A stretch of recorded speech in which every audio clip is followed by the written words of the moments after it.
Ano daw pwede mangyari kapag tumanda ka tapos may undescended testis ka pa rin? Para dun sa mga hindi pamilyar, kapag ang lalaki ay pinanganak, dapat ini-inspect yun. Dapat yung parehong testicles na dun sa scrotum, kung ano yung normal nila na kinalalagyan. Pero kasi habang nasa sinapupunan ng mami yung sanggol, merong normal descent ng testis. Nagsisimula yung parehong testicle coming from the intra-abdominal area sa loob ng tiyan. Tapos bababa siya unti-unti up to the scrotum. Pero syempre merong mga variations in development ang lahat ng tao sa laki ng population natin. Meron at merong mga kalalakihan na nagkakaroon ng problems with their descent ng kanilang testis. So yung iba nasa stuck sa loob ng tiyan, sa singit, dun sa may bandang base ng penis, iba-iba ng presentation. Yung iba halos nasa loob na ng scrotum pero nawawala-wala pa rin. Retractile retractile penis naman yung tawag doon.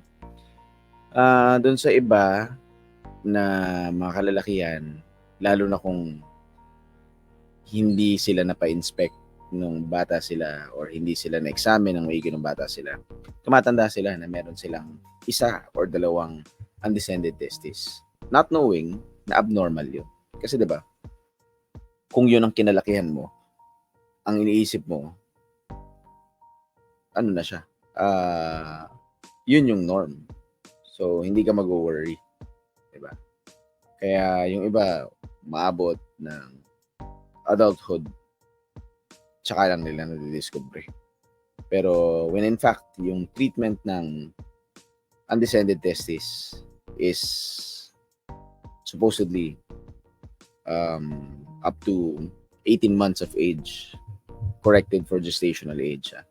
Ibig sabihin, pag pinanganak yung bata, dapat yung parang pinaka-late ng pag-surgically correct sa undescended testis is at 18 months of age, corrected for gestational age. Ngayon, yung fear, ito, meron nagtanong, saan ba ko ito? Facebook o sa TikTok ata.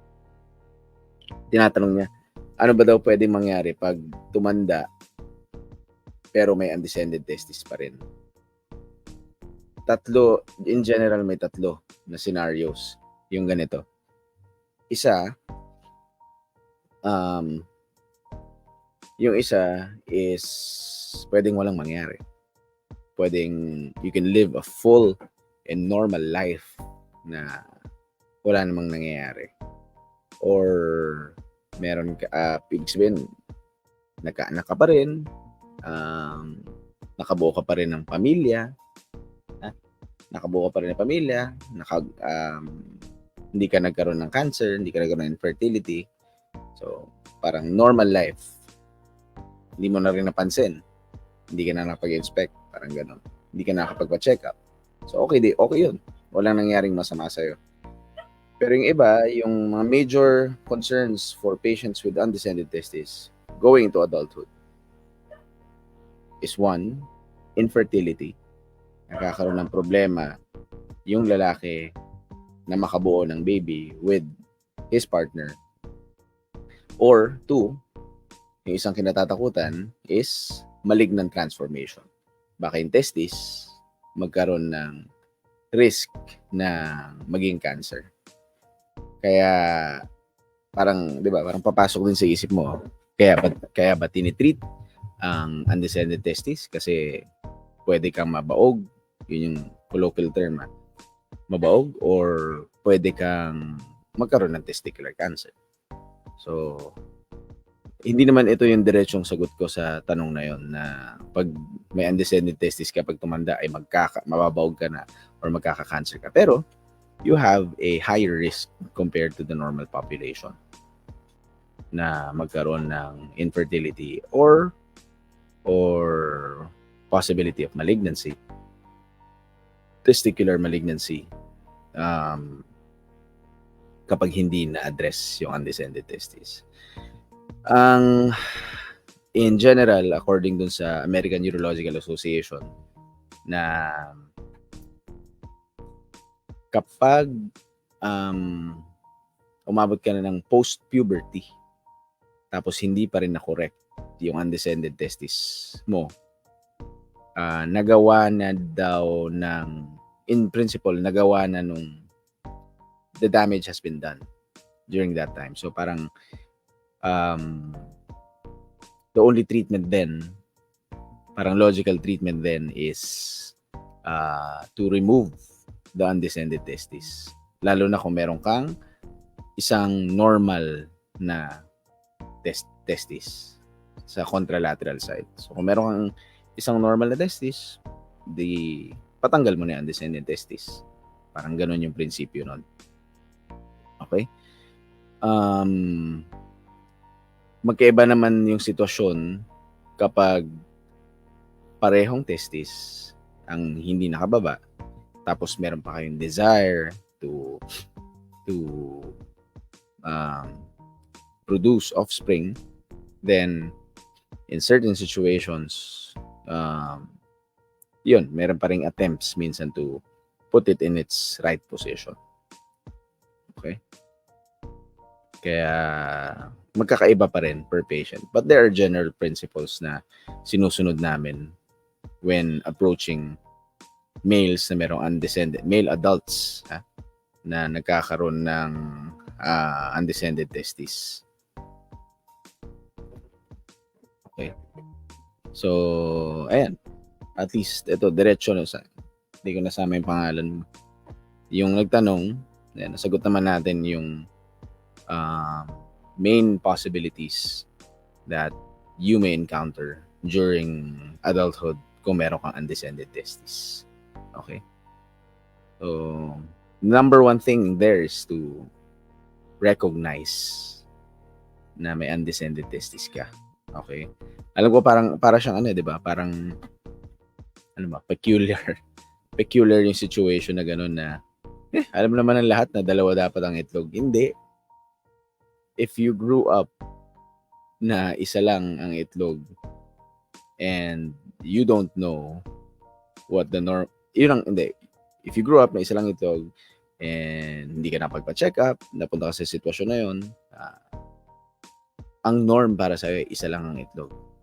Tapos nag-asawa ka, nag-anak ka, parang hindi mo mapapansin talaga yun unless ma-point out talaga sa'yo or you learn it na nung nagpa-physical exam ka or you learn it through education, doon mo lang malalaman yun. Diba? So, hindi siya bago sa amin. So, yun yung norm ng mga adults na nagpapatingin sa amin na meron pang undescended testis. Pero don't get me wrong. Yan, marami naman akong ito personal na kakilala na nagkaroon pa rin ng anak kahit isa lang ang nakababang testis. Okay? Pero then, some of them also had treatment na pinatanggal yung undescended testis in adulthood. Okay? Magkakaibang sitwasyon per patient. Ayos? Sige, tingin tayo ng mga relevant questions dito. Tinatanong, Junel Cabarubias. Doc, hydrocele naman. Discuss yung hydrocele. Pwede rin naman. Sige, sa ibang video, discuss natin. Pero, basically, hydrocele, nagkakaroon ng fluid formation sa palibot ng testis. Maraming causes yun. Pwedeng inflammation, pwedeng infection, pwedeng anatomic. Merong butas mula sa tiyan, may kasabay na hernia. Gawa natin ng video rin. Pero depende sa degree and depende sa cause. Doon din nagde-depend yung treatment ng hydrocele. Okay? Pwede kasing, kung halimbawa, reversible naman yung cause, then you can treat without operating. Pero kung anatomic yung cause, or chronic na yung hydrocele, then pwede na siyang operahan.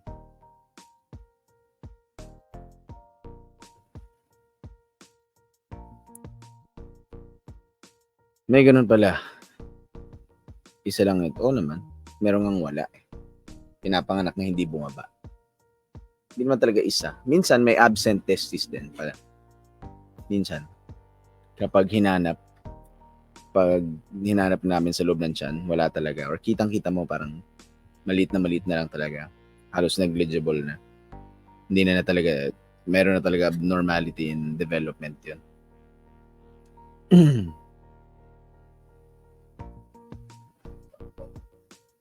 Okay? Doon na pong maaaring problema if ever sumasakit yung ari pag tumitigas. Many causes. Gawa na lang natin ng video to, ha? Gawa natin ng video to. Okay? So, thank you for your questions. And I hope I answered dun sa nagtanong nito. Ano po ba ang nangyayari pagtanda kapag may undescended testes? Ayan, nasagot naman natin sa video na to. Sana ma-encounter mo tong video na to. Naka-upload naman to kahit hindi na live. Okay? Thank you for your questions. And if you still have any questions, you can post them here in the comment section or message me on any of my platforms. Ayos, ako si Doc Drew, urologist. Thanks for watching.